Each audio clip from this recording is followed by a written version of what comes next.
tercinta. Puja ke Tuhan tetap utama, diriku serta selalu ke Rasulnya. Bansi gamdonya Allah bi ujian, wabah tak unuhan corona nama. Jika tak cegah tu wabah tak nyen, lindung rohai taulan dengan keluarga tercinta.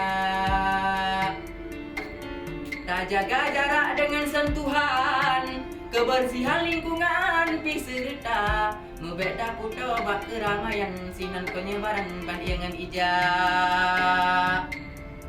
Ban lagi hadis kena Rasulullah, bak nang rawabah membeda teka, yang nalan nang ro ngelindung bak Allah. Usaha ku siblah serta doa,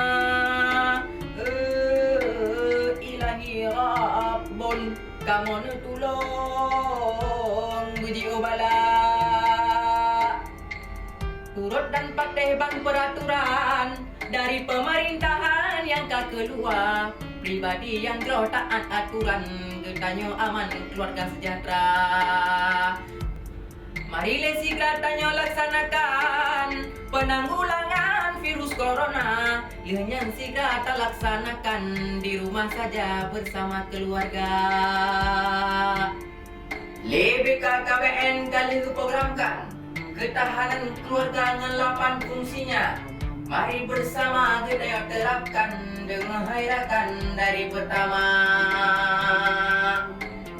Fungsi agama cuma yang kefon, kasih sayang rakalon cuma kedua, cuma yang kelet tempat melindung kebersadaran alun sosial budaya. Cuma kelimang bahaya produksi, began hai kita ufong makna. Cuma yang keenam sosialisasi, pendidikan lagi mangat mengguna.